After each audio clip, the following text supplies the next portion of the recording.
Hello everyone, welcome to a new episode of the Clockwise Art Show where I draw things for you. And today we're going to be drawing Froppy, as you can see, Tsuyu Asui from My Hero Academia. An anime that I really like, and I thought I'd just make a fan art.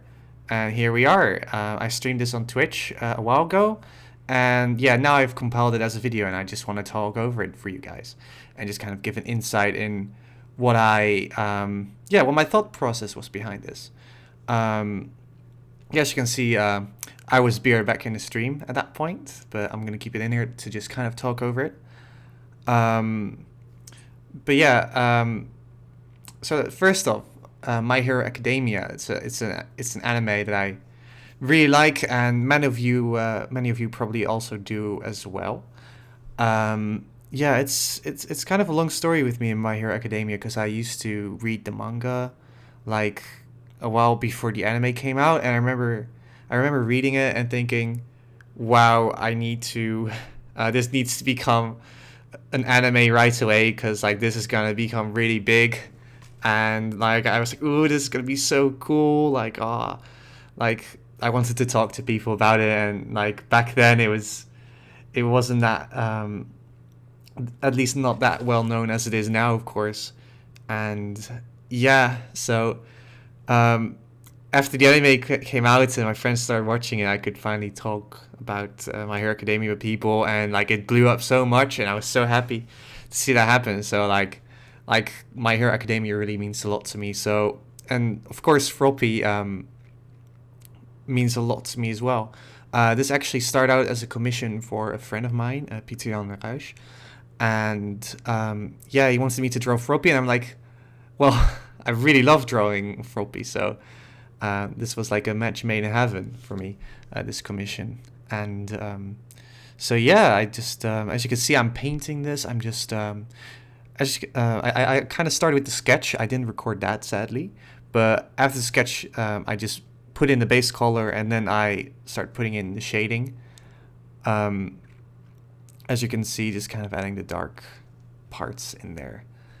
Oh boy. I'm playing this as a video. I kind of recorded it a while ago.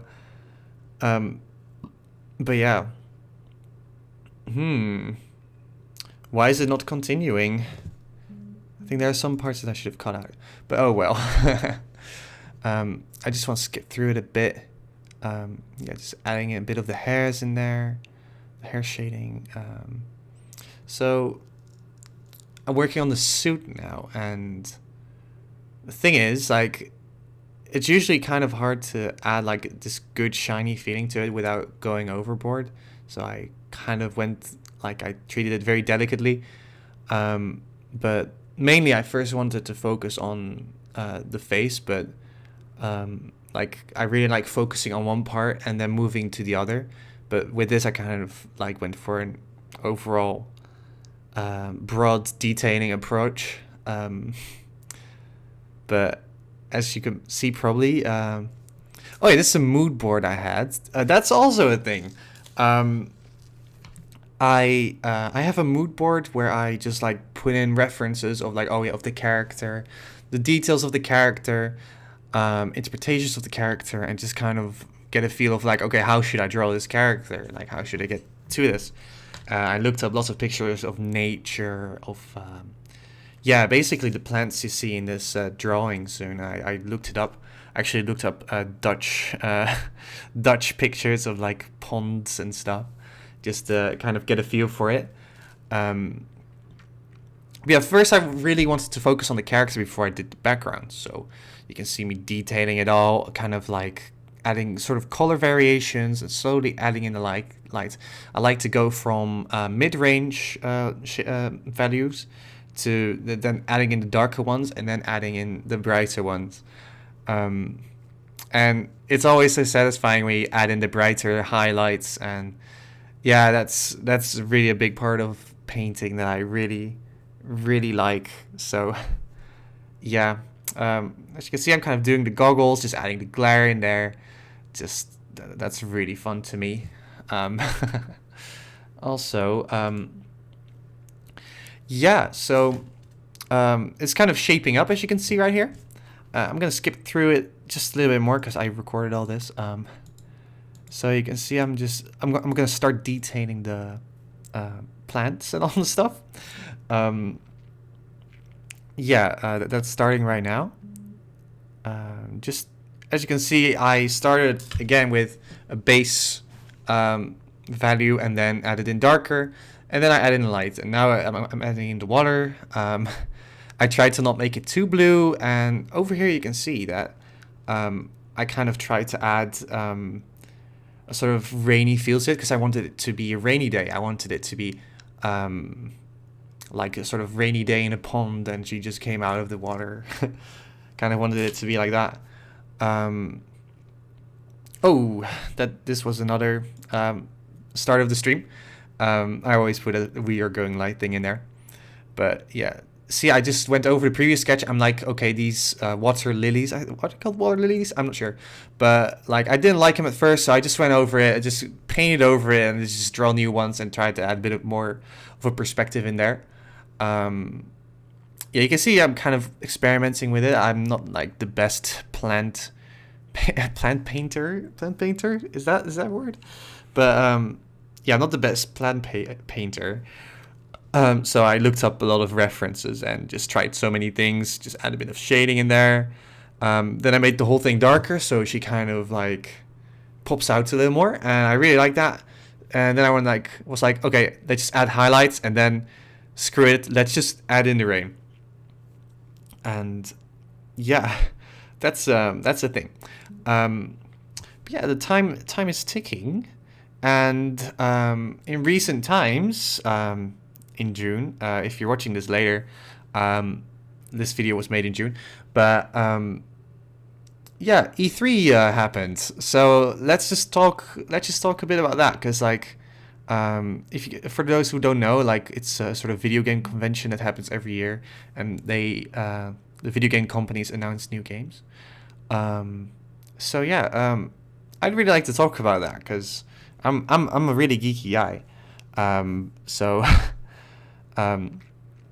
yeah, so the main games that really caught my eye are the first thing.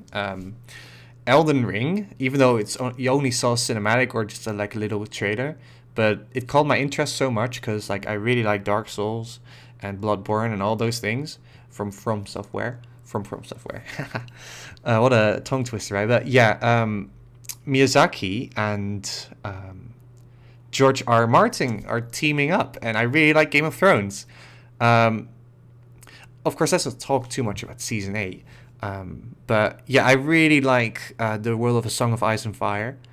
And so seeing George R. R. Martin work on a game with From Software from Dark Souls, which is also a very gritty fantasy universe, I'm like, holy crap, I really, really like this. So I'm really curious, even though I haven't seen any gameplay, but it'll probably be amazing. The other things with E3, of course, Cyberpunk, you had Keanu Reeves, so that's always really good, although I'm not too into the Cyberpunk thing. I know it's CD Projekt Red, and like I love CD Projekt Red, but I have yet to see that I'll actually buy the game. But yeah, there's also more things that happen in E3, but those are the things that mostly caught my eyes. There's also Phantasy Star Online, MMORPG, which I really, really liked. I like that one so much because like I've been waiting for that to be localized, and now it's finally happening, and I want to play the crap out of that. Probably on the computer, but yeah, that's a game I kind of looked forward to a lot. And the thing is, a few days after, or a day after, you had the Nintendo E3 Direct, which yeah, now things are really getting started for me, because first off, you had some Smash announcements, new Smash heroes. You had Dragon Quest heroes, which I'm kind of excited for, even though I haven't even played any Dragon Quest yet. But I want to play Dragon Quest. I want to start playing it, so maybe a good incentive to start playing it. But you also have Banjo-Kazooie, in Smash now, which is really amazing. You also have something else that like actually is probably like my favorite thing from the whole E3 thing, especially from Nintendo. My favorite thing, and that's the new Zelda trailer. Like that was actually really amazing. Like really really amazing. I didn't see it coming. I thought they would just make a Breath of the Wild DLC, and then like it took a dark twist. I got kind of reminded of Twilight Princess and Skyward Sword, Majora's Mask, and just like it just felt very grim. Especially like you had this blue reddish gooey stuff, shadow things, and I got really really reminded of that. But yeah, yeah, that's. I was really reminded of Twilight Princess. You had like the shadow creatures in there. But yeah, that's actually the end of my little video I wanted to make, a little commentary. The piece is kind of finished, as you can see in this artwork. If I want to add a bit of a comment to it, I wish I could have detailed the background a little bit more, I guess. Yeah, that's one of my major gripes, but I really enjoy drawing Froppy. And here we have the finished piece. As you can see, compared to the live stream, there's a lot more detail to it as compared to what I showed before. I added a bit more of a sort of rain detail on the goggles. I just tried to detail it all out a little bit more. Also in the background you can see the grass. I tried to add a bit more of a painterly feel to it, but I also, yeah, I felt I detailed it out a bit more. Also the water lilies, could have done it better, but yeah, it is what it is. This is the final Froppy piece. Hope you guys liked it. I really enjoyed drawing this character. I really love My Hero Academia. I want to do more fan art. Again, I'm also working on some original projects, but yeah, sometimes there's just characters that you need to draw, and this commission was just a match made in heaven. And yeah, I just wanted to record it for you guys and kind of show it to you, and I hope you guys enjoyed it. I'll probably do a lot more of these in the future. I do have it quite busy, so I'm not sure how frequently I'll upload, but yeah, I'll keep going, and thank you guys for tagging along with me. Yeah, it really means a lot, like for real. So thanks guys for watching, and see you next time in the next episode of the Clockwise Art Show. So see you in a bit, or see you maybe in a month or a week, who knows. Bye.